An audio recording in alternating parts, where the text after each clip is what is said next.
Is it possible to be happy? A great many people wonder whether or not happiness even exists in this modern, rushing world. Very often, an individual can have $1 million, he can have everything his heart apparently desires, and is still unhappy. We take the case of somebody who has worked all his life, he's worked hard. He's raised a big family. He's looked forward to that time of his life when he at last could retire and be happy and be cheerful.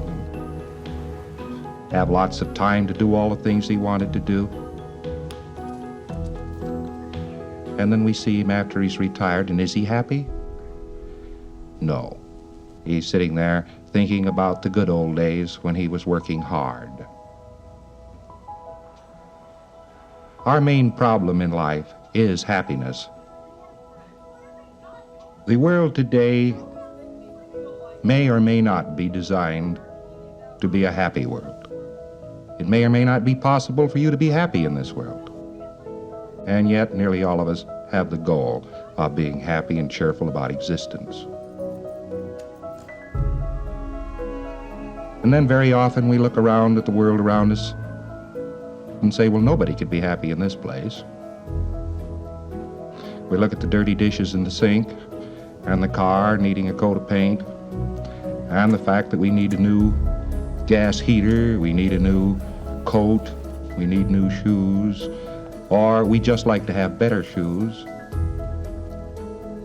and say, well, how could anybody possibly be happy when actually he can't have everything he wants?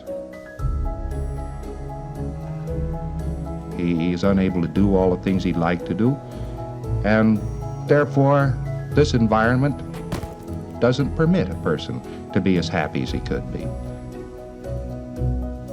Well, I'll tell you a funny thing, a lot of philosophers have said this many, many times, but the truth of the matter is that all the happiness you'll ever find lies in you.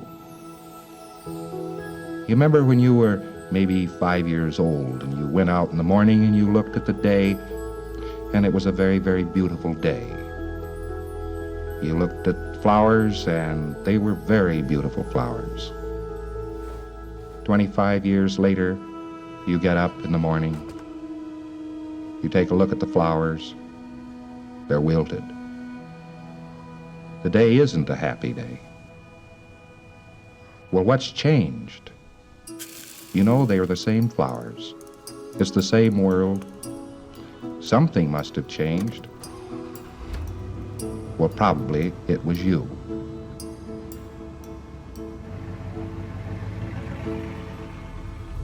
Actually, a little child derives all of his pleasure in life from the grace he puts upon life.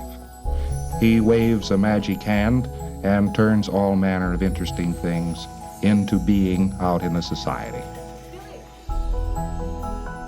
Where does he do this?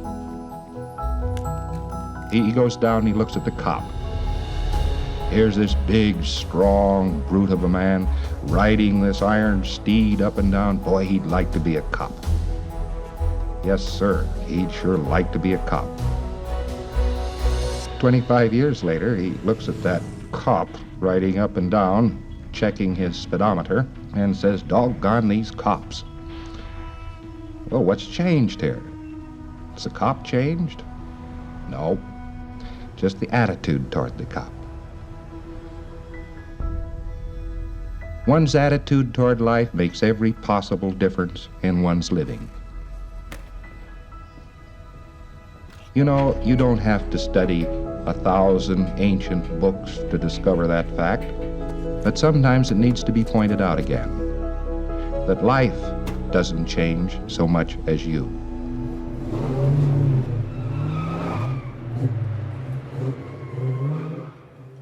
The day when you stop building your own environment, when you stop building your own surroundings, when you stop waving a magic hand and gracing everything around you with magic and beauty, things cease to be magical, things cease to be beautiful. Well, maybe you've just neglected somewhere back in the last few years to wave that magic hand. You know, other people seek happiness in various ways. They seek it hectically. It's as though it's some sort of a mechanism that exists. It's made up. Maybe it's a little machine. Maybe it's something that's parked in a cupboard, or maybe happiness is down at the next corner. Maybe it's someplace else. They are looking for something.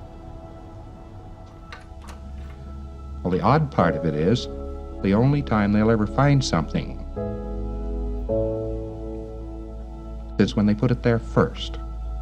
Now, this doesn't seem very creditable, but it is quite true. Those people who have become unhappy about life are unhappy about life solely and completely because life has ceased to be made by them. Here we have the single difference in a human being. We have that human being who is unhappy, miserable, and isn't getting along in life, who is sick, who doesn't see brightness. Life is handling, running, changing, making him. And here we have somebody who's happy, who is cheerful, who is strong, who finds there is something worth doing in life. What do we discover in this person? We find out that he is making life. Now there's actually the single difference. Are you making life, or is life making you? And when we go into this, we find out that a person has stopped making life because he himself has decided that life cannot be made.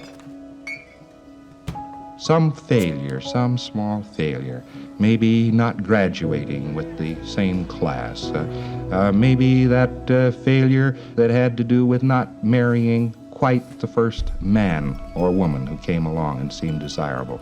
Maybe the failure of having lost a car, or just some minor thing in life started this attitude. A person looked around one day and said, well, I've lost. And after that, life makes him. He doesn't make life anymore.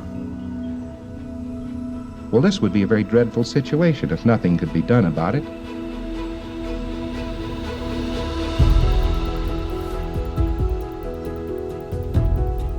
But the fact of the matter is, it's the easiest problem of all the problems man faces.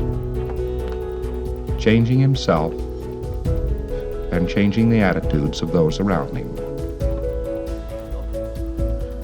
It's very, very easy to change somebody else's attitude.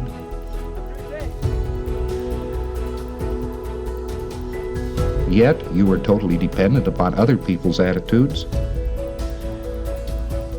Somebody's attitude toward you may make or break your life. Did it ever occur to you that your home holds together? Probably because of the attitude the other person has toward you. Well, so there's two problems here. You have to change two attitudes.